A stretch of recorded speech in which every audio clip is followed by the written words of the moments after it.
Hi, quick podcast looking at clubs and societies and particularly multi-year and lifetime subscriptions. What do we mean by a multi-year subscription? Well, here's an example of a tennis club that I've made up, and it normally charges members $120 per year. But recently they've started a lifetime membership, a 5-year membership scheme where you can pay $500 for 5 years rather than $120 a year. So there's an obvious incentive there for people to join the club and to take on the longer scheme. Instead of paying $600 over 5 years, they only pay $400. And there are currently 12 members within the scheme, and the balance on the account at the start of the year is $4,000. So if we look at what we'd expect to happen there, I'll explain where the balance came from in a few moments, but there'll be a balance brought down the subscription account on the credit side of 4,000, and it's on the credit side because the club either owes those members their $4,000 back, or if it doesn't, it owes them the service for the next period of time for that they've already paid for. So it's a liability to the business. So 10 new members join. So 10 new members are going to pay $500 each. So the total amount that would be received in the club's bank account as a debit, because it's an asset, would be 500, and therefore we need to credit the subscription account for $5,000. And the reason why it's a credit side in the subscription account is because subscriptions are one of the main incomes of a club or society. Now we come on to the slightly trickier bit, because what a club or society would do if there was a 5-year membership scheme, they would spread that income over 5 years. So although people pay $500 up front for the 5 years, what they would do, they would work out that equates to there's $100 of income that they can spend running the club each year, because you divide 500 by 5. And because they now have a total of 22 members, that's 12 members they originally had plus the 10 new members, we need 22 lots of 100. So the amount that we would transfer to the income and expenditure account for the year would be $2,200. And it's a debit in the subscription account because it reduces the amount that they owe to the members, and it would be a credit in the income and expenditure account because that's basically the income statement for a club or society. And then the rest of the balancing off process is exactly the same as you would expect for any T account. Total on both sides is 9,000. Therefore, we need to put in a balance CD of 6,800 on the debit side, and obviously the balance brought down for the following financial year. And how does that get recorded? Well, the income and expenditure account, which is basically the income statement, you'd have a normal subscriptions in the incomes, and then you'd also have a separate line for the amount of the 5-year subscription that belongs to this year, because we are matching the accrued incomes to the years in which we're actually providing the service. So it's following our accounting concepts or principles. And we would also put this balance CD from the 5-year subscription account, that would appear as a liability in the statement of financial position. So here I've just labeled it a 5-year subscription.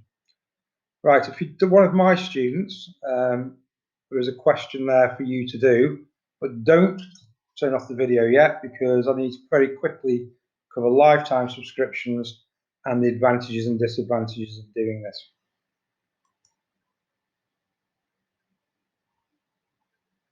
Okay, lifetime subscriptions. I know my father's in a club for old age people where you can pay for the remainder of your life to be a member of the club. And it works pretty much the same way as a fixed number of year subscription account would work. There is one difference, and it sounds slightly morbid, but we'll deal with that when we actually get to it. So I've just blanked it out because I forgot to do it before I started making the video.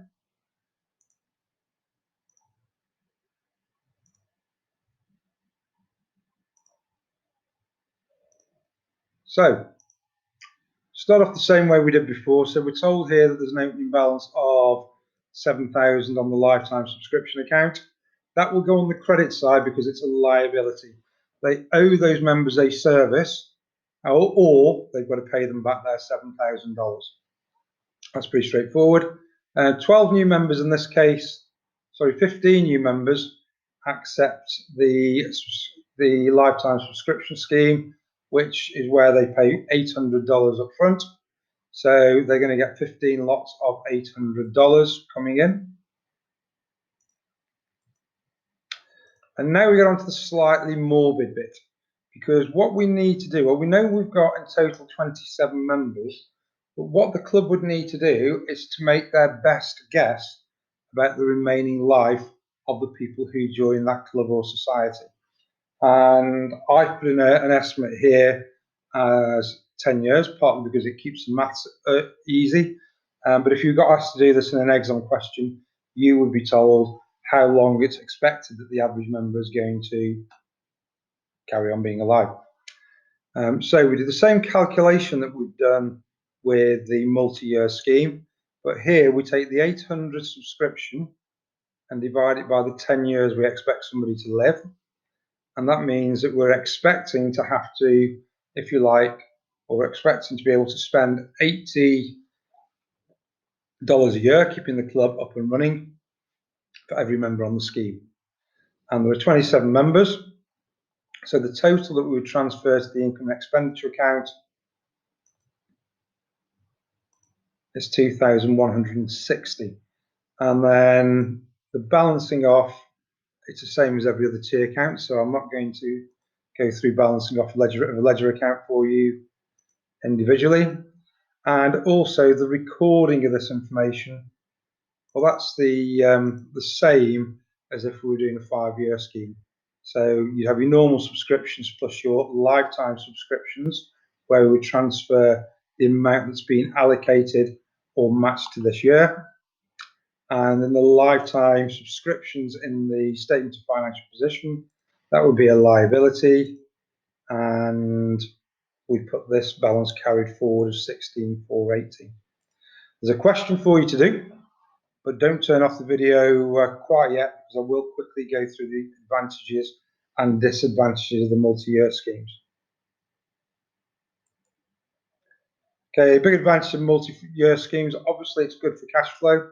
You get that money in quickly and early, and occasionally, or quite often, clubs would start these schemes, for example, if they wanted to build a new building to run the club in, because it's a good way of getting cash up front.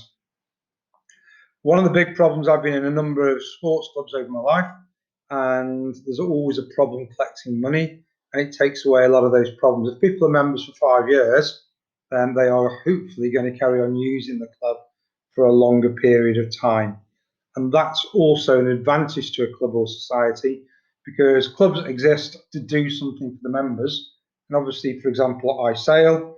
If I like my sailing club to be busy, because that means the sailing club is going to carry on. And also, obviously, a lot of my social life is spent with the people that I do my hobbies with. Covered already about making funds available for capital expenditure. And also, if you do that, if you're funding the club through getting the money in more quickly from the members, it takes away that need to borrow and therefore pay interest. Disadvantages, although it's spelt incorrectly. First one is clubs need to be careful. If you've got too many people on these schemes and they don't budget properly, then 3 years down the line, you may have spent all the money, and yet people still want a service provided by the club because they've paid for it for 5, 6, 7, 8, 9, 10 years. It doesn't necessarily stop people from participating in the club. So people still look at clubs after a while and think, I'm bored sailing, I'm bored with diving, I want to do something different. So they may still be a member of the club, but they still might stop being an active member of the club. Okay, complicates the accounts, obviously. To club or society, the treasurer may not be a trained accountant, so looking at accrued incomes or prepaid incomes might be something that's tricky. Lifetime membership accounts, okay, it's not uncommon where clubs run these for them to massively underestimate the life expectancy of members.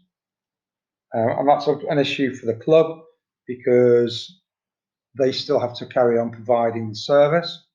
It's more an issue for the individual if they pass away before an expected lifetime because they just lose the money. And also, whilst we get that short-term cash inflow, it reduces the income in the year. So instead of paying $120, for example, in the first example I did with you, they're now only receiving $100 a year from the same person. Now, you could argue it's going to long-term increase the income because probably a lot of people leave a club when the annual subscriptions become due. One of the clubs I'm in, I think my annual subscription is due. I think it's due at the end of February. I'm talking to you in March, so at some point they are going to need to chase me, and therefore long term it might have been an advantage for them to have got me to have paid for 2 years at the start of last year. But certainly this year, if you start one of these schemes, the people that fall into it normally pay less money. That's the incentive for them to join, and therefore the amount of actual income as opposed to cash will be reduced. Right, I hope that makes sense. I will wish you all the best, and obviously if you're one of my students, email me about anything you're unclear about. Thank you very much.